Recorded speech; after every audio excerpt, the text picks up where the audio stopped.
तो चाहे बिजनेस हो चाहे कोई रिश्ता हो, वो सिर्फ आपके विश्वास के ऊपर चलता है। अगर विश्वास खत्म हुआ तो वो रिश्ता भी खत्म हो जाता है।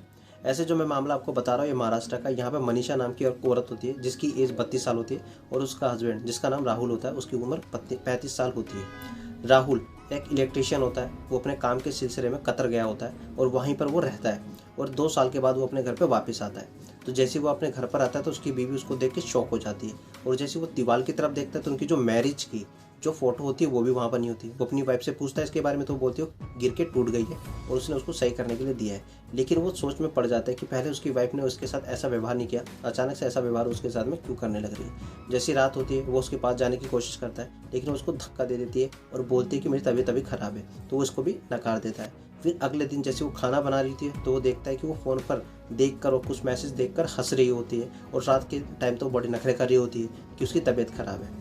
तो उसको शक हो जाता है। तो जैसे वो कहीं पार्टी में जाने के लिए बात बोलती है कि अपनी सहेलियों के साथ मैं पार्टी में जा रही हूँ, तो उसको शक होता है। वो उसका पीछा करना स्टार्ट कर देता है, लेकिन जब देखता है कि वो किसी सहेली के साथ ही जा रही होती है तो उसका शक दूर हो जाता है, और इस तरीके से मामला चलता है। लेकिन कुछ दिन के बाद फिर से कॉल आता है, और जैसे वो जाती है तो वो एक होटल में चली जाती है। होटल के अंदर जाते हुए देख लेता है, लेकिन वो कुछ बोल नहीं पाता क्योंकि वहाँ पर उसके पास सबूत कुछ होता नहीं।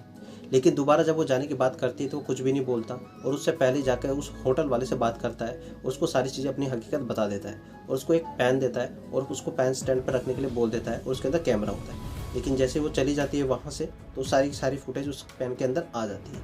तो वो एक लैपटॉप के अंदर डालता है उसको, और अपने दोस्त को पहले सेंड करता है, जो कि उसका बहुत अच्छा दोस्त होता है। उसी के साथ में ही उसका अफेयर चल रहा होता है। ये सोचकर वो बहुत ज़्यादा ही अपना डिप्रेशन में चला जाता है, लेकिन अपने आप को संभालता है, और वो फुटेज अपने दोस्त को भेजता है, और उसके बाद उसको ब्लैकमेल करना स्टार्ट कर देता है। जैसे ही ब्लैकमेल करता है तो उसके दोस्त को भी शक हो जाता है कि ये फोटोज़ आ कहाँ से रही है।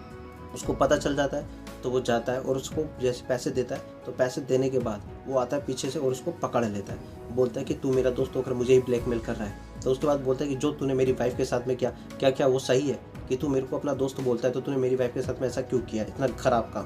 तो उसके बाद बोलता है कि मैंने तुम्हारी वाइफ के साथ में कुछ भी नहीं किया, तुम्हारी वाइफ का अफेयर किसी और के साथ में मेरे साथ में नहीं है। तो इसके बाद वो और भी ज़्यादा गुस्सा हो जाता है और उसको मारना पीटना स्टार्ट कर देता है, और यहाँ से वो मार पीट के वापस अपने घर पे चला जाता है। वो बोलता है कि मेरी वाइफ होकर ऐसा कर रही है मेरे पीछे से, तो अपनी वाइफ का घर से बाहर आना जाना हर जगह बंद कर देता है। इसके बाद जैसे कुछ टाइम बीतता है तो उसके बाद इस आदमी की मृत्यु होता है, उसकी मृत्यु हो जाती है। इसके शक में राहुल को ही गिरफ्तार करने की कोशिश करी जाती है, लेकिन राहुल का भी कुछ दिनों से पता नहीं चलता है। वहीं पर इसकी वाइफ से जब पूछा जाता है तो वो बोलती है कि मुझे कुछ भी नहीं पता, वो सिर्फ मेरे को इतना पता है कि रवि से मिलने के लिए गए हुए थे, उसके बाद वो कहाँ गए मुझे नहीं पता। जब मामले को खंगाला जाता है तो पता चलता है इसकी वाइफ को बहुत दिनों से कॉल आने लग रही होती है पीसीओ से, किसी दूसरे नंबर से। तो उसके बाद जब वहाँ पे भी पड़ताल करी जाती है तो वहाँ पर एक आदमी मिलता है।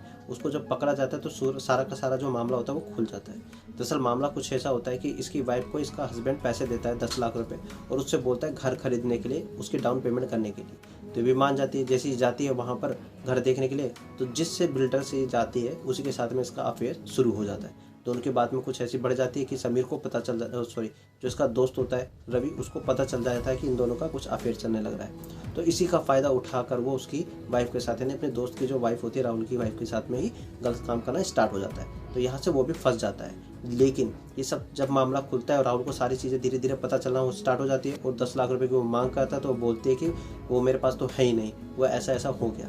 तो रवि भी सोचता है कि यार ये मामला कुछ ज़्यादा ही बढ़ने लग रहा है, तो वो भी उसके और वो दोनों मिलकर अपने पति को मार देती है, यानी कि राहुल को। वो सोचती है अगर मैं इसको राहुल को मार दूंगी तो राहुल को मरने का इंजाम तो रवि के ऊपर आ गया, और रवि जब मर जाएगा तो उसके बाद ऐसा मामला सामने आएगा कि राहुल फरार हो गया है, लेकिन ऐसा नहीं होता है।